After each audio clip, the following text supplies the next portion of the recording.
सबसे पहला सवाल रत्नाकर जी आपसे ही है, अपने सहयोगी दलों को क्या आपने ये बिल समझा दिया है?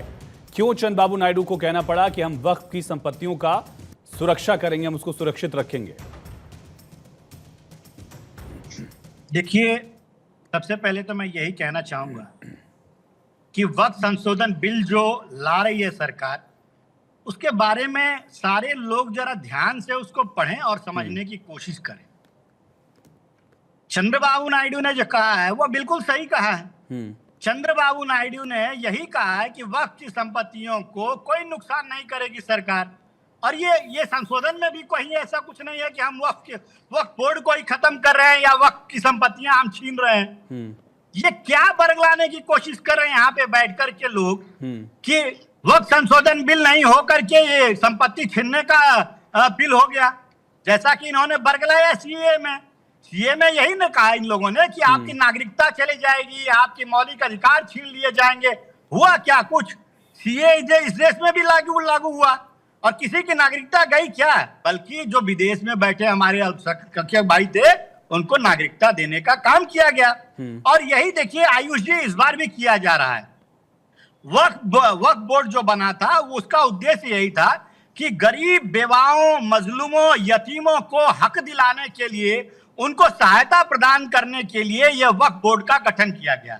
लेकिन कुछ लोगों ने, जो कांग्रेस पार्टी ने असीमित शक्तियां उसमें दे दी, उसका गलत दुरुपयोग करके और जमीनों पे कब्जा करना शुरू कर दिए और जमींदारी शुरू करना कर दिए। तो कहीं ना कहीं ये जो गलत तरीके से इसको प्रयोग में लाया जा रहा है, उस पर रोक लगाने के लिए और उसका उपयोग जो है सही तरीके से जिस जरूरतमंद को है, पासमानदा मुसलमानों को है, उसके लिए किया जाए। और ये सरकार कर रही है, वही तो कर रही है। हम वक्फ की संपत्तियों को नहीं छीन रहे हैं, जो भी दान में दी हुई संपत्तियां हैं उसको छीनने का काम नहीं किया जाएगा। लेकिन इलीगल प्रॉपर्टीज जो गवर्नमेंट की है उसको तो निश्चित रूप से वापस लिया जाएगा ना। ये कोई इन लोगों ने जो कब्जा करके रखा है गवर्नमेंट प्रॉपर्टीज, वो तो सारी चीजें लिया जाएगा। और देखिए, आज जितने भी विपक्षी पार्टी यहाँ पे बैठे हैं, मैं सारे लोगों से मैं अनुरोध करूंगा, वो मुझे एक एक पॉइंट बताएं कि किस मुद्दे पे वो विरोध कर रहे हैं। इनको विरोध करने का कोई औचित्य ही नहीं है, अपितु ये जो है हक देने के लिए बिल लाया जा रहा है, हक छीनने के लिए ये बिल नहीं लाया जा रहा है। लेकिन इनको क्या करना है? जनता को बरगलाना है, गुमराह करना है, इसलिए ये इस तरह का प्रोपेगेंडा। ज़िबा खान जी, सुना आपने, बीजेपी का ये बड़ा आरोप है कि जिस तरह से सीए को लेकर बरगलाया गया, उसी तरह से भड़काने की कोशिश की जा रही है, अपीजमेंट की कोशिश की जा रही है, वोट बैंक साधने की कोशिश की जा रही है। वक्फ संशोधन में कांग्रेस को किन पॉइंट्स पर आपत्ति है? देखिए, भाजपा जो है लगातार मुद्दों से भटकाने की कोशिश कर रही है। देश की जनता को लगातार लूटा जा रहा है। बैंकों में कभी एटीएम फीस के नाम पे पैसे काटे जाते हैं, कभी मिनिमम बैलेंस के नाम पे पैसे काटे जाते हैं, कभी केवाईसी के नाम पर बैंकों में पैसे भरे जाते हैं और कोई बड़ा पूंजीपति आता है, पूरे देश से पैसे लेता है, विदेशों में सेट हो जाता है।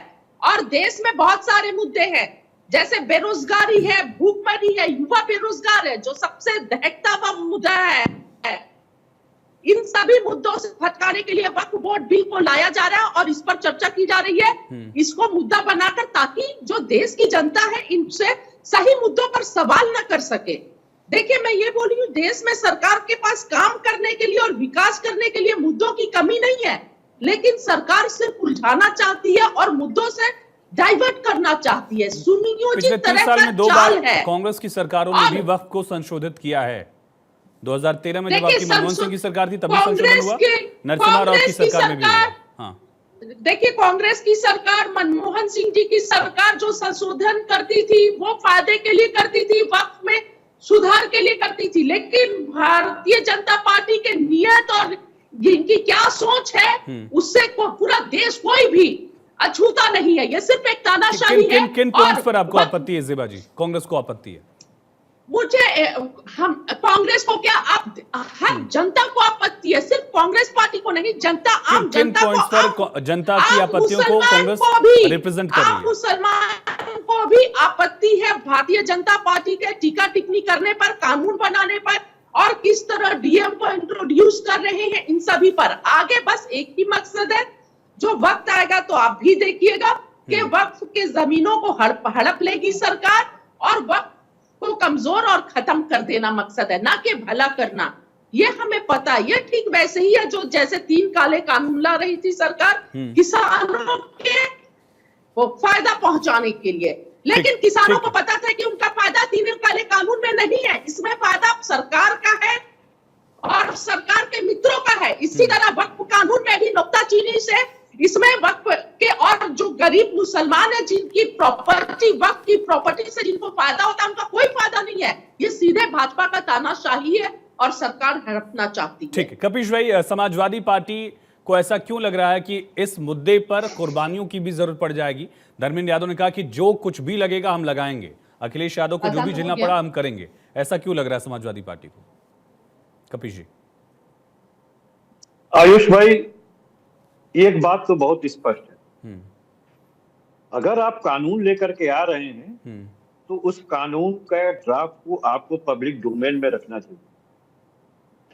हम लोग तो जान ही जाएंगे कि उसमें क्या है और क्या नहीं है। जो बरगलाने के लिए कह रहे हैं, मुझे आप बताइए किन बिंदुओं पे संशोधन आप कह रहे हैं? आप एक तरीके से वक्फ बोर्ड की संपत्तियों का रेगुलेटिंग अथॉरिटी बनना चाह रहे हैं। आप फिर वक्फ क्रिएट करने का मकसद ही क्या रह गया?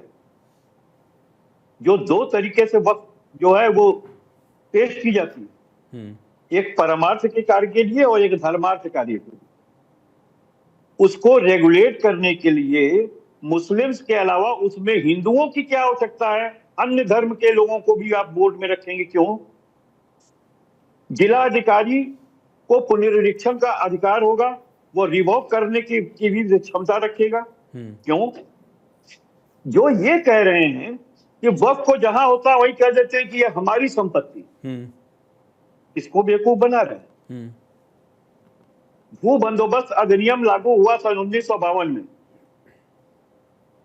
पूरे इंडिया की जितनी आराधियात हैं सबका नंबरिंग हो चुका है, सबकी मैपिंग हो सकी है और संक्रमण एक जो संक्रमणीय एक के भूमिधर हैं उनकी खतौनी में नाम हो सकी है, हो चुका है। और जो अंतरण से चढ़ करके आते हैं उस पर मालिक बनते हैं, उनको खतौनी पे आप देख सकते हैं। कोई वक्फ ये कह ही नहीं सकता है कि कोई हम दूसरी प्रॉपर्टी पे कब्जा कर लेंगे और कहेंगे साहब हमारी प्रॉपर्टी है तो वक्फ की प्रॉपर्टी हो जाएगी। लेकिन कपिश भाई कई ऐसे केसेस हैं जहां पूरा का पूरा गांव जो है उस पर वक्फ में दावा करता है। एडवोकेट आपको ये बात कह रहा हूं, कोई मंदिर 500-600 वर्षों से है उस पर भी वक्फ के दावे वाले केसेस आए हैं। ऐसी खबरें भी आती रहती हैं, आपने भी सुनी होंगी। कपिश दावे के केस आते हैं, दावे के केस आते हैं, ट्रिब्यूनल बना हुआ है उसी के लिए। और मैं आपको दूसरी बात ये कह रहा हूँ, और ट्रिब्यूनल भी न्यायालय ही होता है, अर्ध न्यायिक कार्य के लिए ट्रिब्यूनल्स का गठन होता है। सिर्फ ऐसा नहीं कि वक्फ बोर्ड पर ही एक ट्रायल ट्रिब्यूनल है, तमाम तरह के ट्रिब्यूनल इस देश के अंदर काम कर रहे हैं। हर मसले को आप ले जाकर के जो है वो न्यायालय में ही ट्रायल कराना चाहते हैं क्या? और मुझे आप बताइए कि मुस्लिम के संपत्तियों का रेगुलेटिंग अथॉरिटी जो है वो जो है उसमें सदस्यों में उसमें हिंदू कैसे हो सकता है, उसमें क्रिश्चियन कैसे हो सकता है? आप बताओ, ये जेन्युइन है क्या? अल्पसंख्यकों के जो अपना धार्मिक स्वतंत्रता का अधिकार है उसको खत्म करने की साजिश कर रही है ये सरकार। ये दरअसल संविधान के विरुद्ध काम करने वाली सरकार। ठीक है, ये धार्मिक आजादी देने वाली सरकार कहती है कि भैया अब तुम अपने छत पर भी नमाज नहीं अता कर सकते।